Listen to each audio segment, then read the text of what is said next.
My name is Jimmy Fisher from New York. I'm with my twin brother from Chicago. I love it. And our question has to do with him and I are working on a bunch of different projects. That's already a problem. Starting a bar. And, I'm just kidding. Go ahead. Have a digital agency and then do construction consulting, weird stuff. I love it. Our question is working with AJ, Yes. being brothers in a business together. Yes. Could you speak to a specific example where you guys have had to overcome that family relationship working through a business challenge?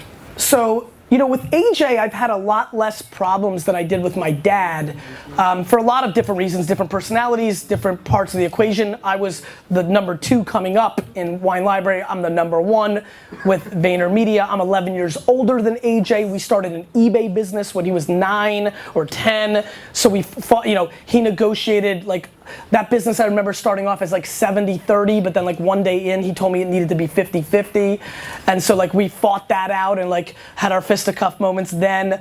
The truth is, Vayner was easy because one, the big decision that could have caused a lot of problems was addressed immediately, which was we made the company 50-50. And even though I had all the leverage and I was in the market and the company was built a lot on my brand, I thought it was important to start the relationship off in the right foot and make us equal partners. The truth is, AJ is very self-aware in the same way that I am, and he, as time has gone on, recognizes the disproportionate value that I bring. He really does.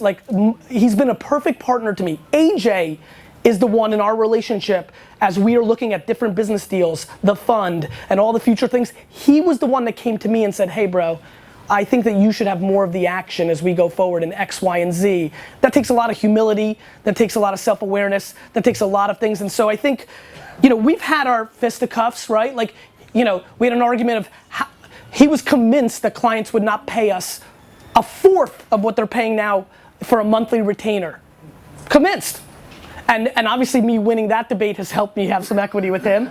But he brings a ton of stuff, and I've referenced it throughout the 500 questions I've answered on this show. He's brought a lot of value to me. He's massively mature for his age, and in a lot of ways, not only plays the straight man in our relationship, but he's also got magic and stuff like that. He's a perfect dude. I'm super pumped. He's getting married in 3 weeks. My beard's upset about that. At the end of the day, it's crazy. We're now 5.5, almost 6 years into this. We're actually 6 years into this venture.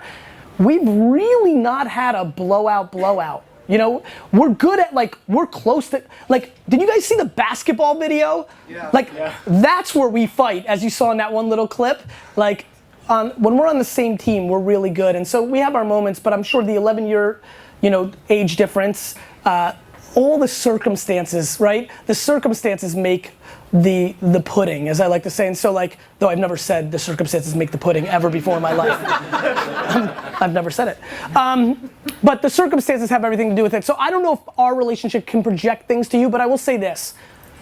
Being the bigger man, and I've said it a bunch, in every situation always works. If one of you takes the lead as being the person when you argue that first jumps in and says, I love you bro, and fuck this and whatever, it will force the other one to start doing it as well eventually over time. I can promise you that, because I sure did that a shitload with my dad, and finally after 15 fucking years he started playing that game out. So I think you should consider that.